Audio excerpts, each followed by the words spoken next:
Hukum industri itu sering menjadi industri hukum. Tahu hukum industri itu ya hukum, kita kuliah dulu.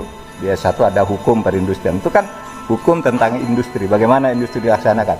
Tapi seringkali di Indonesia itu hukum menjadi industri itu sendiri. Tahu hukum menjadi industri itu sendiri? Hukum dibuat sedemikian rupa agar orang yang benar menjadi salah, yang salah menjadi benar. Yang punya kesalahan disembunyikan pakai pasal ini. Yang sudah punya kesalahan ada bukti ini, dibuang buktinya, dimunculkan ini. Sehingga kalau saya hakim misalnya, ketika saya menjadi hakim itu dulu begini, sering mengatakan begini, karena hukum itu bisa diindustrikan ya. Hukum itu bisa diolah sedemikian rupa, bisa menjadi industri hukum, bukan hukum industri. Maka kalau ada orang berperkara kepada saya, seketika itu juga saya bisa mengatakan, kalau Anda mau menang, saya yang tahu undang-undangnya. Tapi kalau Anda mau salah, saya tahu juga pasalnya, saya tahu undang-undangnya untuk menyatakan Anda salah. Saya tahu pasalnya dan undang-undangnya untuk menyatakan Anda benar. Tinggal saya memilih. Nah, disitulah pilihan-pilihan itulah moral. Kalau cuma pinter dalam ilmu hukum tuh gampang. Siapa? Kesini. Pak, saya mau ini. Wah, bisa menang kamu. Ini pasalnya. Kalau saya bisa menangkan kamu, saya pakai undang-undang nomor sekian. Tapi kalau saya pakai undang-undang pasar modal, bebas kamu. Tapi kalau saya pakai undang-undang pencucian uang, masuk penjara kamu. Tinggal kamu mau bayar berapa dengan saya. Itu industri hukum. Jika Anda punya teman yang profesor atau ahli hukum, boleh berpendapat. Tapi hukum positif Indonesia sudah mengatakan dan sudah mengatur semua soal pendistribusian royalti itu melalui lembaga manajemen kolektif nasional, dan itu semua dikumpulkan bukan dengan ketok-mengetok harga seenaknya, tapi berdasarkan tarif yang diatur lewat peraturan pemerintah, keputusan menteri ya. Jadi semua itu ada aturannya. Silakan kalau mau berilusi dengan perasaan, mau curhat kemana-mana, silakan saja, itu nggak salah. Tapi aturan pemerintah itu ada dan sudah berlaku untuk pendistribusian royalti melalui LMKN, LMK, dan berdasarkan tarif yang sudah ditentukan. Tidak bisa saya. Tapi ini untuk orang awam yang belum mengerti. Jadi, kalau dari berita yang dikeluarkan oleh Mas Dhani tidak melarang penyanyi kafe, tidak melarang pengamen, apalagi yang di jalanan untuk membawakan lagu-lagunya, lagu Dewa 19 maupun lagu lainnya. Tapi ini spesifik melarang Mas Once untuk membawakan lagu-lagunya Dewa 19, bukan lagunya yang lain. Ini artinya tidak menyentuh musisi jalanan, musisi kafe, musisi cover. Clear. Jadi hilangkan persepsi bahwa musisi kafe juga harus bayar, bahwa penyanyi jalanan atau pengamen di jalanan juga harus bayar. Karena bukan mengarah ke sana. Oke, sekarang saya mau membahas dari sisi jika memang hal ini bisa dilakukan, apa yang akan terjadi? Kita bayangkan skenario terburuk. Skenario terburuknya adalah dengan hal seperti ini, artinya ini sudah masuk seperti self-license. Saya tertarik sama berita kayak gini. Ntar saya apa tuh?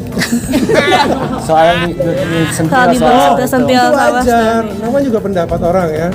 Mungkin berdasarkan dari perasaan, ungkapan perasaan.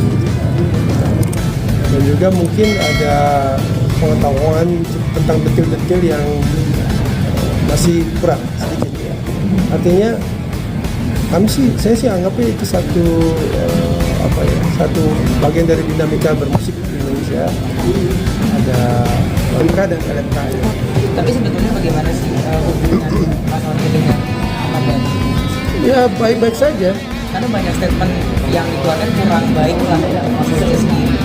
Biasalah. Hati karena salaman sama presiden Jokowi. Seniman itu kan pandai mengelola rasa. Pandai mengelola rasanya mungkin jadi lagu baru. Tapi hati-hati bahwa seniman itu kadang-kadang nih, bukan saya katakan semuanya ya, seniman itu kurang pandai kadang-kadang sebagian dalam mengelola informasi untuk menjadi kesimpulan yang objektif ya. Saya ini kan kuliah hukum. Terus terang saya nggak terlalu dekat sama Dani secara personal. Tapi kalau yang saya tangkap dari statementnya dia, ya kalau Once mau nyanyiin lagu gue dia harus bayar. Maksudnya itu siapa? Gue rasa itu haknya pencipta ini akan punya lagu, punya materi. Kalau lagunya dibawain memang harus bayar. Jadi di Indonesia itu harusnya penyelenggara acara harus bayar. Kalau di luar negeri itu kita report ada acara tuh lo harus cantumin lagu apa yang akan lo bawain. Lo nggak bisa keluar dari list. Gitu. Jadi harus tulis lagunya apa aja. Kalau memang ada yang bukan lagu dia gitu, ya panitia penyelenggara nanti akan minta izin ke publishernya dan mereka bayar. Nah sekarang itu yang jadi problem tuh kadang-kadang gitu tuh, bayarnya tuh gelondongan gitu. Jadi misalnya lembaga kolektif A gitu, dia datang nih ke Prambanan Jazz misalnya gitu, bayar lo karena ada beberapa lagu orang yang dibawain. Nah, mereka lagunya belum tentu dibawa kolektif Society si A itu gitu, cuma karena dia datang duluan mereka dibagi-bagi ya gimana. Nah itu yang gue rasa yang masih PR besar. Gue juga nggak tahu penyelesaiannya harus seperti apa, tapi beberapa sistem yang coba ditawarkan ternyata tidak sesuai. Tapi Mas Tompi sendiri ini nggak sih mengizinkan orang lain untuk menyanyikan kayak cover di YouTube tuh Mas? Sekarang kan lagi rame. Gue sih nggak mau ambil pusing, ya itu karena mungkin agak beda mungkin karena gue pada dasarnya nggak bergantung hidup gue di musik doang. Jadi mungkin gue agak sedikit cuek kalau gitu. Nah, ada beberapa musisi YouTube yang nge-DM langsung minta izin untuk cover, gue okein boleh. Tapi kan teman-teman musisi yang lain kan ada yang memang hidupnya khusus di bikin lagu doang. Jadi ya buat mereka-mereka yang menuntut, gue rasa sah ya, itu haknya dia. Itu kan kekayaan intelektual yang harusnya memang dapat tempat khusus. Iya, sebenarnya sih ketentuan dari pembayaran royalti atau mendapatkan lisensi untuk mengumandangkan lagu itu sudah lama berjalan ya. Tetapi mungkin masih terus perlu sosialisasi. Intinya adalah penyanyi, musisi itu nggak bayar royalti kalau mereka membawakan lagu. Yang membayar royalti karena harus dapat izin itu adalah si penyelenggara. Kalau konser itu adalah promotor atau IO-nya, kalau kafe ya pemiliknya, kalau radio, televisi ya penyelenggaranya. Itu juga harus bayar royalti, punya izin, dapatkan izin dari LMKN. Kebetulan saya diminta jadi pengawasnya gitu, agar semua berjalan baik gitu. Masih banyak tantangan ya, manajemen yang harus terus kita tingkatkan, profesionalisme, apalagi daerah-daerah di luar Jakarta juga masih belum banyak yang bayar ya, dan sosialisasi banyak sekali yang mesti kita perbaiki terus. Lihat rakyat rusak, saling ngantem, saling curi, saling ngadu, saling fitnah, itu karena pemerintahnya yang rusak.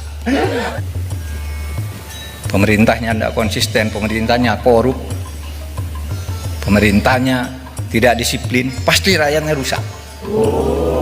Ini kata Imam Al-Ghazali. Kenapa pemerintah rusak? Wa fasadil umara bi fasadil ulama. Pemerintah rusak itu karena ulamanya rusak, cendekiawannya rusak, bikin dalil-dalil sembarangan hanya untuk mendukung orang yang bayar. Itu contoh ulama yang seperti itu, contoh intelektual seperti itu, contoh juga media yang seperti itu, contoh juga tukang survei yang seperti itu.